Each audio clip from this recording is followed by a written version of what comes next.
ও আমার বান্দারা, ও আমার বান্দিরা, তোমরা ঘরে অবস্থান করো, ঘর থেকে বের হবে না প্রয়োজন ছাড়া।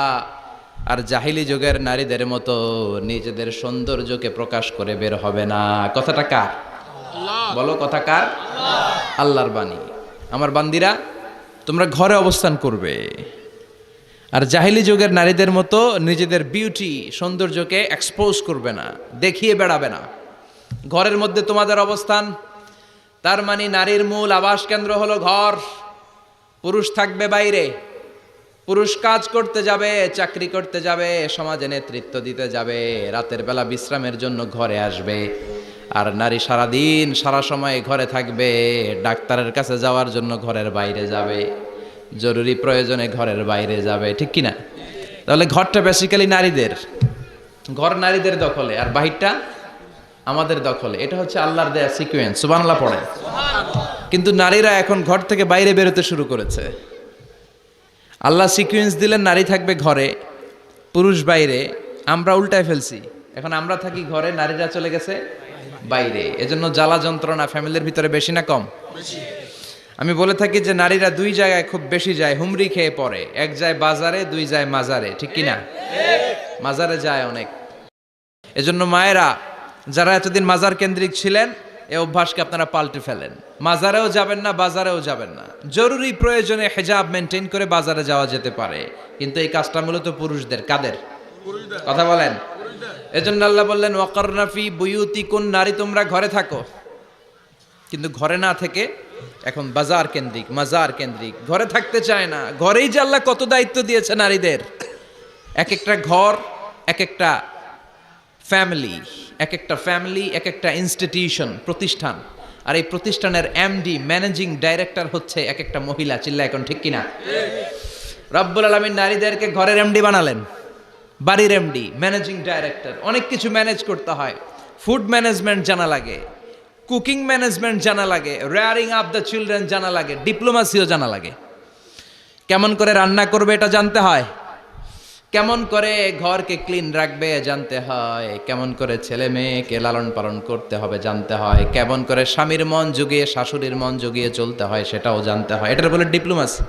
কূটনৈতিক জ্ঞান না থাকলে আরেক বাড়ির মাইয়া নতুন এক বাড়িতে যাইয়া সবার সাথে মিলেমিশে চলতে পারে? কথা কন।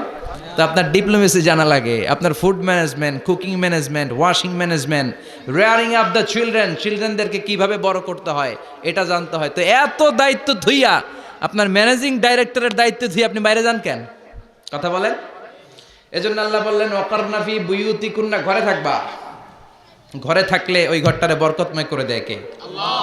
দেখবেন যেই ঘরে নারী থাকতে পারে না, ওই ঘরটা উস্কো খুস্কো, রুক্ষ, ভালোবাসার ছোঁয়া নাই। ওই ঘরের মধ্যে মাধুর্যতা নাই, প্রেম নাই, মমতা নাই, সব কেমন যেন অগোছালো। কারণ নারীর হাত পেলে একটা ঘর যেরকম সুন্দর হয়, নারীর হাত না লাগলে ঘরটাকে ওই রকম সুন্দর করে সাজানো যায়। মাঝে মাঝে আমরাও ঘর গুছাই, মাঝে মাঝে আমরাও ঘরকে পরিচ্ছন্ন করতে চাই, কিন্তু মেয়েরা যেমন করে সাজায় আমরা তেমন করে পারি নাকি? কথা কয় না? কথা বলেন। পারি। আমরাও মাঝে মাঝে রান্না করি, মহিলা রান্না করলে যেই স্বাদ হয় আমাদেরটা ওইটা হয়। কথা বলেন। এজন্য আল্লাহ বললেন ওয়াকারনা ফি বুয়ুতিকুন্না, ঘরে থাকবা। পুরুষরা থাকবে বাইরে, তোমরা প্রয়োজনে বাইরে যাবা। আর পুরুষরা রাত্রি বেলায় বিশ্রামের প্রয়োজনে ঘরে আসবে। কার কথা? কার কথা? আবার আল্লাহ নারীদেরকে বললেন চোখ নামাও, আমাদেরকেও বললেন চোখ নামাও, তাদেরকেও বললেন চোখ নামাও। ওয়াকুল্লিল মুমিনাতি ইয়াগদুদনা মিন আবসারিহিন, ও নবী নারীদেরকে বলেন তারাও যেন পরপুরুষ দেখলে চোখ নামিয়ে রাখে। ওয়াহফাজনা ফুরুজাহুন্না, তারা যেন তাদের প্রাইভেটসকে হেফাজত করে। ওয়ালা ইউবদিনা জিনাতাহুন্না ইল্লা মা যাহারা মিনহা, দেহের সৌন্দর্য যেন বের না করে দেয়। ওয়ালিয়াদরিবনা বিখুমুরিহিন্না আলা জুয়ুবিহিন্না, আর তাদের বুকের উপরে যেন একটা চাদর নামিয়ে দেয়। সুবহানাল্লাহ। ওড়নাটা যেন, উন্নত বক্ষটা তারা ঢেকে রাখে। এখন বুকের উপরে ওড়না থাকে না, ওড়না থাকে গলায়, ঠিক কিনা? অবশ্য এইখানে যে বোনেরা আসছে এদের এই সমস্যা নাই, এরা সবাই বোরকা পরে আসছে। এদের আত্মীয় স্বজনের মধ্যে ঝামেলা থাকতে পারে, তো আপনারা যে পৌঁছে দিবেন। ওড়না থাকবে কোথায়? নারীদের বুকের উপরে ওড়না থাকবে, চাদর থাকবে। গলার মধ্যে ওড়না রাখার জন্য বলা হয় নাই। ওয়ালিয়াদরিবনা বিখুমুরিহিন্না আলা জুয়ুবিহিন্না, বুকের উপরে রাখো, নিজেকে ঢেকে রাখো, হেজাব করো। হেজাব করলে নারীর মর্যাদা বাড়িয়ে দেয় কে? সম্মানিত বোনেরা, নারী স্বাধীনতার কথা যারা বলে টেলিভিশনে, এগুলো শুনে আপনারা ভড়কে যাবেন না, এগুলো শুনে আপনারা পাগল হবেন না। মনে রাখবেন, হেজাব আপনার অধিকার, হেজাব নারীর অধিকার, এটা নারীর সৌন্দর্যের প্রতীক, হেজাব নারীর আভিজাত্যের প্রতীক। হেজাব নারীর সৌন্দর্যের প্রতীক, আভিজাত্যের প্রতীক, তার রূপের প্রতীক, এটা তার অধিকার। চিৎকার করে বলেন ঠিক কিনা?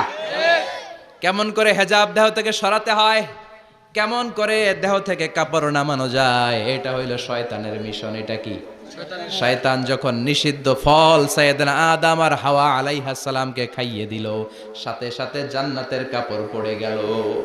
জান্নাতেও কাপড় খুলে দিল, দুনিয়াতেও খুলে। ঠিক কিনা? শয়তানের মিশনই এইটা, কাপড় যত কমানো যায়, কাপড় যত কমানো যায়। এজন্য খবরদার, আপনারা অনেক সম্মানিতা। খেয়াল রাখবেন, পৃথিবীতে যে জিনিসের মর্যাদা যত বেশি, সম্মান যত বেশি, যেটা যত বেশি দামি, ওইটা তত বেশি প্যাকেটের ভিতরে থাকে। ঠিক কিনা? ঝিনুকের ভেতরে থাকে মতি, মতি খোলা থাকে না। স্বর্ণ অলংকার, স্বর্ণের দোকানে যখন যাবেন দেখবেন শাটারের সামনে এত বড় বড় তালা, অন্য দোকানে এত মোটা তালা নাই। আবার যেখানে গ্লাস ফিটিং করা স্বর্ণ রাখা হয়, ওইখানেও কয়েকটা লকার সিস্টেম আছে না নাই? ঘরে যখন আমরা অর্নামেন্টস রাখি, গহনা রাখি, ঘরের সবচেয়ে গোপন কক্ষের ভেতরে, গোপন আলমারির ভেতরে, গোপন সিন্ধুকের গোপন ড্রয়ারের ভেতরে কয়েকটা তালা মেরে স্বর্ণ রাখি। জোরে কোন ঠিক কিনা?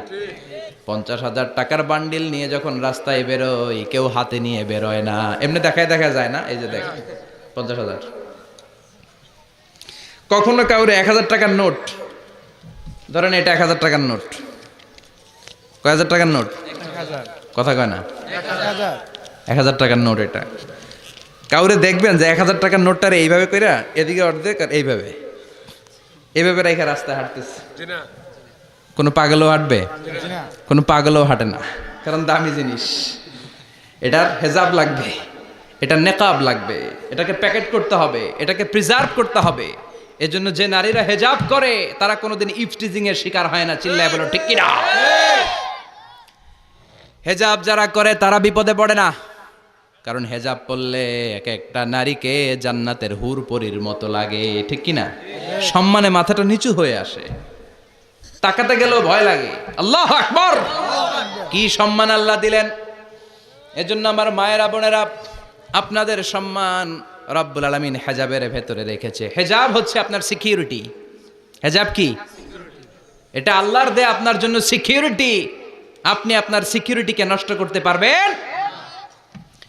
এজন্য ইসলাম বলে, খবরদার, নারী যদি কোনো দূরের জায়গায় সফর করে, দূরের রাস্তায় সফর করে, নারী যেই তো সম্মানিত, একা একা কোনো নারী যেতে পারবে না। সিকিউরিটির দরকার আছে না নাই? বডিগার্ডের দরকার আছে না নাই? কেউ যখন বাংলার জমিন থেকে মক্কায় উমরা করতে যায়, মাহরাম পুরুষ না থাকলে তারে ভিসা দেয়, কারণ সম্মানিতা, বডিগার্ড লাগে। জানেন এটা? মাহরাম পুরুষ যদি না থাকে, এই মাহরাম হচ্ছে বডিগার্ড। মাহরাম পুরুষ না থাকলে উমরার ভিসা হয় না, হজের ভিসা হয় না, কারণ লম্বা সফর, আর যে সফর করবে সে সম্মানিতা। সম্মানিতা নারীর জন্য সিকিউরিটির দরকার আছে না নাই? বডিগার্ড লাগবে কি লাগবে না? কি সম্মান ইসলাম আমাদেরকে দিল বুঝলামই না আমরা। আপনাদেরকে প্রোটেক্ট করার জন্য, আপনাদের সিকিউরিটি এনশিওর করার জন্য আল্লাহ তাআলা হেজাবের বিধান দিয়েছে। চিল্লায় পড়েন সুবহানাল্লাহ। এজন্য নারীর সম্মান, নারীর মর্যাদা রব্বুল আলামিন হেজাবের ভেতরে দিয়েছে। আবার নারীর মধ্যেও হেজাবের তারতম্য আছে না নাই? যাদের বয়স বেশি তাদের হেজাব কম, যাদের বয়স কম তাদের হেজাব বেশি। সুবহানাল্লাহ, কি ব্যালেন্স! কিন্তু রাস্তায় দেখবেন নানির হাতে হাত মোজা, নানি নাতনি, নানির হাত মোজা আছে, পা মোজা আছে, গায়ে বোরকা আছে 2টা, সাথে ষোড়শী অষ্টাদশী তরুণী তন্নি যুবতী নাতনিটার বুকের মধ্যে কাপড় নাই, গলায় আছে ওড়না, আছে না নাই? তার মানে পুরাই উল্টা। দরকার ছিল নাতনির হাতে মোজা, পায়ে মোজা, 2টা বোরকা, নানির গায়ে কাপড় না থাকলেও সমস্যা নাই। হালকা কাপড় পরে নানি বের হইছে, সমস্যা নাই। কোন রকম চাদর গায়ে দিয়ে নানি বের হইছে, সমস্যা নাই। কিন্তু নাতনির গায়ে বোরকার দরকার আছে না নাই? হাত মোজা পা মোজার দরকার আছে না নাই? মা মেয়ে বের হয়েছে, মায়ের গায়ে 2 বোরকা, হাত মোজা পা মোজা, মেয়ের গায়ে কাপড় নাই, হাফ নেকেট, আছে না নাই? নানির দিকে তাকাবে কে? উনি তো এক্সপার্ট, উনি কি ডেট শেষ। কথা বলেন, কেউ তাকাবে? তাকাবে ওই ষোড়শী অষ্টাদশী তরুণী তন্নি যুবতীর দিকে, ঠিক কি না? এজন্য ইসলাম বলে খবরদার, হেজাব ছাড়া বের হওয়া যাবে না, নেকাব ছাড়া বের হওয়া যাবে না। বিশ্বনবী বললেন, মা তারাকতু মিন বাদি আদাররা আলার রিজালি মিনান নিসা, আমি চলে যাব কিন্তু আমার পরে আমার পুরুষ উম্মতদের জন্য নারীর চাইতে বড় কোনো ফিতনা আমি রেখে যাই নাই। আর বনি ইসরাইলের জামানায় সবচেয়ে বড় ফিতনা হয়েছিল নারীর ফিতনা, নারী কেলেঙ্কারি। এই জন্য নারীরা, বোনেরা, আপনাদেরকে সাবধান থাকতে হবে। নারীর ফিতনা বড় ফিতনা। নারী ভালো হলে সবচেয়ে ভালো, নারী খারাপ হলে নারীর চেয়ে খারাপ কেউ হতে পারে। এজন্য নারীদের জন্য আল্লাহ কিছু মডেল দিলেন। 6 জন নারীর জীবনীর কথা আমি রেকমেন্ড করি, সাজেস্ট করি যে 6 জন নারীর জীবনী মুখস্থ ঠোঁটস্থ অন্তস্থ থাকতে হবে প্রতিটা নারীর জন্য। আশা করি মায়েরা বোনেরা শুনছেন, আশা করি আপনারা কান লাগিয়ে শুনছেন, অনুধাবন করার চেষ্টা করছেন। আপনাদের জন্য 6 জন নারীর জীবনী পড়া অবধারিত। সংক্ষেপে বলবো, কয়জন? গুনেন। 1 নম্বরে হচ্ছে হাজার, উম্মে ইসমাইল, সৈয়দনা ইব্রাহিমের বউ, সৈয়দনা ইসমাইল আলাইহিস সালামের আম্মা, নাম হলো হাজার। আমরা বলি বিবি হাজেরা। আমরা কি কই? হাজেরা আছে না? এই প্যান্ডেলেও হাজেরা নামে 2-1 বোন থাকতে পারে। আসলে নামটা হচ্ছে হাজার। নামটা কি? হাজার। এই হাজার হচ্ছে আপনাদের 1 নম্বর মডেল। 2 নম্বর কুখ্যাত সন্ত্রাসী ফেরাউনের বউ আসিয়া আপনাদের 2 নম্বর মডেল। 3 নম্বরে ঈসা আলাইহিস সালামের আম্মা মারিয়াম আলাইহিস সালাম আপনাদের মডেল। বিশ্বনবীর প্রথম বউ খাদিজা আপনাদের মডেল। বিশ্বনবীর একমাত্র কুমারী বউ মা আয়েশা আপনাদের মডেল। আর বিশ্বনবীর কলিজার টুকরা সাইয়্যিদাতুনা ফাতিমা আপনাদের জন্য মডেল। সুবহানাল্লাহ। কয়জন? 6 জন। জোরে বলেন। 6 জন। ফাতিমা রাদিয়াল্লাহু তাআলা আনহা বিশ্বনবীর কলিজার টুকরা। চাচাতো ভাই আলীর সাথে বিয়ে হলো। আলী যখন প্রস্তাব দিল ফাতেমার কাছে, যে বলে, ও ফাতেমা রাজি আছো কিনা? চুপচাপ, কথা কয় না। বিশ্বনবী বুঝলেন রাজি, 2 জনকে বিয়ে পড়িয়ে দিলেন। বিয়ে পড়িয়ে 2 জনকে দাঁড় করিয়ে দিয়ে বিশ্বনবী অজু করলেন। অজু করার পরে সামান্য কিছু অজুর পানি ছিল, আলীর মাথার মধ্যে ছিটিয়ে দিলেন, বরকতের পানি। সুবহানাল্লাহ কইবেন না? সুবহানাল্লাহ। অজু করে সাইয়েদনা আলীর মাথার মধ্যে ছিটিয়ে দিলেন আর দোয়া করে দিলেন, বারাকাল্লাহু লাকুমা ওয়া বারাকা আলাইকুমা ওয়া জামাআ বাইনাকুমা ফি খাইর। আল্লাহ তোমাদের 2 জনকে বরকত দিয়ে দাম্পত্য জীবন শুরু করার তৌফিক দান করুক। আবার দোয়া করলেন, আল্লাহুম্মা বারিক লাহুমা ফি বিনাইহিমা, ওদের সম্পর্কে বরকত দেন। ওয়া নাসালিহিমা, শিবলিহিমা, ওদের গর্ভে যেই সন্তান আসবে এগুলোর শ্রেষ্ঠ সন্তান বানান। 1 বছরের ব্যবধানে ঘরটাকে আলোকিত করে প্রথম সন্তানের জন্ম হাসান। সুবহানাল্লাহ।